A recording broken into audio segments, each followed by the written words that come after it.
إن الحمد لله نحمده ونصلي على رسوله الكريم أما بعد أعوذ بالله السميع العليم من الشيطان الرجيم بسم الله الرحمن الرحيم آمن الرسول بما أنزل إليه من ربه والمؤمنون كل آمن بالله وملائكته وكتبه ورسله لا نفرق بين أحد من رسله وقالوا سمعنا وأطعنا غفرانك ربنا وإليك المصير.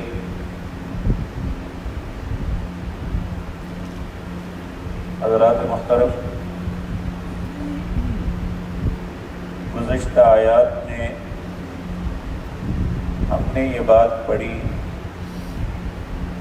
کہ زمین و آسمان کی ہر چیز کا مالک اللہ ہے. جو بھی تم اپنے دل کے اندر چھپاتے ہو یا ظاہر کرتے ہو،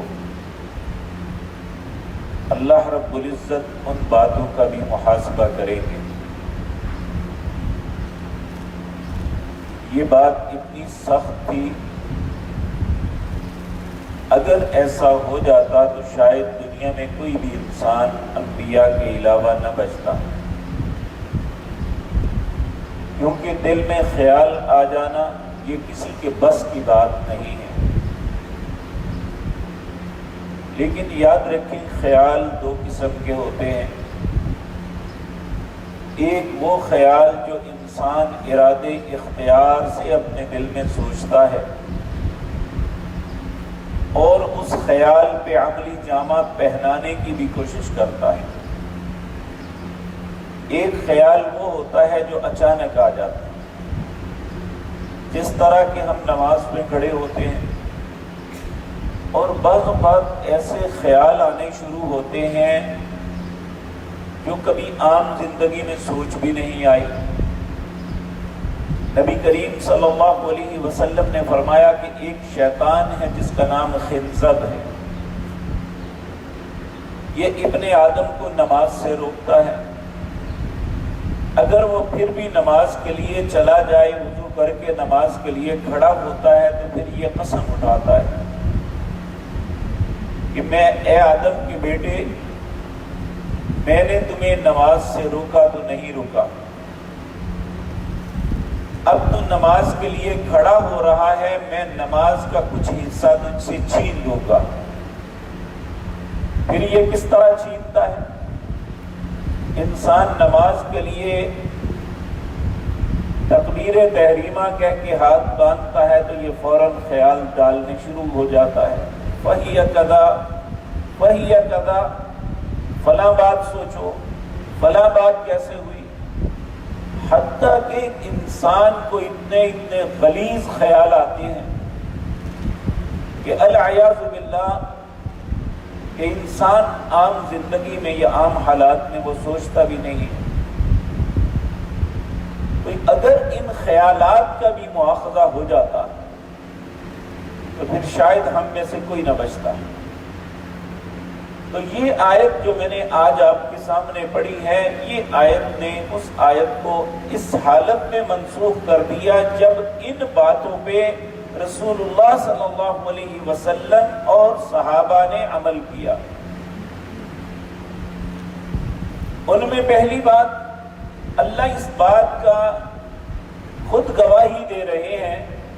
کہ آمن الرسول، ایمان لائے رسول کس بات پہ؟ بما انزل الیہ من ربہ، جو ان کے رب کی طرف سے ان پر نازل کیا گیا. والمؤمنون، صرف رسول اکیلے ایمان نہیں لائے بلکہ سب ایماندار انہوں نے ہر بات کو مانا ہے. جو بھی میں نے حکم دیا، اللہ کے رسول جس طرح میں نے کل عرض کیا تھا، اللہ صحابہ کرام رضوان اللہ علیہ مجمعین کی قبروں کو نور سے بھر دے کہ انہوں نے اطاعت اور فرما برداری کے ایسے جذبات اللہ رب العزت کے حضور پیش کیے کہ اللہ نے ہر سختی کو آسانی میں بدل دی. تو یہاں بھی جب یہ نبی کریم صلی اللہ علیہ وسلم اور آپ کے صحابہ ان کے متعلق اللہ خود گواہی دیتے ہیں، آمن الرسول بما انزل الیہ من ربہ والمؤمنون، ایمان لائے رسول جو اللہ نے نازل کیا ان کی طرف، ان کے رب کی طرف سے نازل ہوا، والمؤمنون اور ایماندار بھی اس پہ ایمان لائے، کل سب کے سب آمن باللہ اللہ پہ ایمان رکھتے ہیں، وملائکتہ اور فرشتوں پہ، وکتبہ اس کی کتابوں پر، ورسلہ اور اس کے رسولوں پر، لا نفرق بین احد من رسلہ وہ رسولوں کے درمیان کسی کے درمیان تفریق نہیں کرتے کہ ہم فلاں کو مانتے ہیں فلاں کو نہیں مانتے۔ یہ کائنات میں بہت سی امتیں آئیں، اللہ نے یہ نصیب صرف امت محمد الرسول اللہ کا بنایا کہ نبی کریم صلی اللہ علیہ وسلم کے امتی کسی بھی نبی سے بغض نہیں رکھتے۔ سیدنا آدم علیہ السلام سے لے کر سیدنا عیسیٰ علیہ السلام تک جتنے انبیاء ہیں ان سب کی عزت کرتے ہیں، وگرنہ دنیا کی ہر قوم بعض انبیاء پہ ایمان رکھتی، بعض پہ نہ رکھتی، بعض کے ساتھ دوستی رکھتی، بعض کے ساتھ دشمنی رکھتی۔ اللہ نے یہ نصیبہ صرف امت محمد الرسول اللہ صلی اللہ علیہ وسلم کو عطا کیا ہے کہ یہ ہر نبی جو ہے آدم علیہ السلام کی بھی اسی طرح عزت کرتے ہیں جس طرح اپنے نبی کریم صلی اللہ علیہ وسلم کی عزت کرتے ہیں۔ آپ ایک ایک نام گنتے جائیں، کوئی بھی ایسا نبی نہیں جس کے متعلق ملحد بات، جو ملحد بے دین دہریے لوگ ہیں وہ تو ایسے خناس ہیں، وہ اپنے نبی کے متعلق بات کرتے ہوئے نہیں شرماتے، ان کی بات نہیں ہے، ایمانداروں کی بات ہے یہاں پہ، جس کے دل میں ایمان ہے، جو اللہ کو رب مانتا ہے، جو محمد الرسول اللہ صلی اللہ علیہ وسلم کی رسالت کا دل و جان سے اقرار کرتا ہے اور ان کے احکامات پہ عمل کرتا ہے، وہ کسی نبی سے بغض نہیں رکھتا، وہ کسی نبی کا انکار نہیں کرتا۔ اللہ رب العزت فرماتے ہیں کہ نبی کریم بھی اور سارے ایماندار، یہاں بے ایمانوں کی بات نہیں کی، ایماندار جو ہے کلن سارے کے سارے آمن باللہ اللہ پہ ایمان رکھتے ہیں، وملائکتہ اس کے فرشتوں پہ۔ اب دیکھیں بعض ہمارے مذہبی اسکالر بنے ہوئے ہیں، اپنے طرف سے مذہبی اسکالر کہلاتے ہیں، لیکن کبھی فرشتوں کا انکار کر دیا، کبھی رسول اللہ صلی اللہ علیہ وسلم کے احکامات کا انکار کر دیا۔ یہ حدیث عقل کے خلاف ہے، یہ حدیث قرآن کے خلاف ہے۔ ہماری عقل میں نہیں آتی کوئی حدیث، نہ قرآن کے خلاف ہے نہ عقل کے خلاف ہے، ہماری عقل میں فطور ہے کہ ہمیں وہ بات سمجھ ہی نہیں آئی، وگرنہ اللہ رب العزت نے اپنے حبیب کریم جناب محمد الرسول اللہ صلی اللہ علیہ وسلم کی زبان مطہرہ سے جو بھی بات نکلتی ہے اللہ کی مرضی سے نکلتی ہے۔ ما ينطق عن الهوى ان هو الا وحی یوحی، جب قرآن اتارنے والا اللہ اور آپ کی زبان سے جتنی باتیں حدیث کی صورت میں نکلی وہ بھی اتارنے والا اللہ، تو پھر اختلاف کیسے ہو سکتا ہے؟ وہاں ہماری عقل کا قصور ہے، نہ حدیث کا نہ قرآن کا کوئی قصور نہیں۔ تو اللہ رب العزت فرماتے ہیں کہ کل سب کے سب آمنا ایمان لائے اللہ پر، اس کے فرشتوں پر، اس کی کتابوں پر، اس کے رسولوں پر، لا نفرق بین احد من رسولہ وہ رسولوں کے درمیان کسی ایک میں تفریق نہیں کرتے کہ ہم فلاں کو۔ آپ دیکھیں یہود جو ہے یہ فرشتوں میں سے جبریل کے دشمن،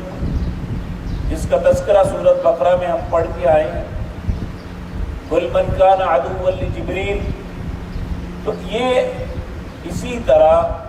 بعض نبیوں کے دشمن، نبی کریم صلی اللہ علیہ وسلم، حالانکہ اللہ نے قرآن میں کہا جس طرح ایک باپ اپنے بیٹے کو پہچانتا ہے نا یہ میرا ہی بیٹا ہے، اسی طرح یہودی اور عیسائی نبی کریم صلی اللہ علیہ وسلم کو پہچانتے ہیں کہ یہ واقعتاً اللہ کے رسول صلی اللہ علیہ وسلم۔ میں آپ کو کئی مرتبہ یہ بات سنا چکا ہوں۔ حیی بن اخطب یہ خیبر کا ایک یہودی عالم دین تھا،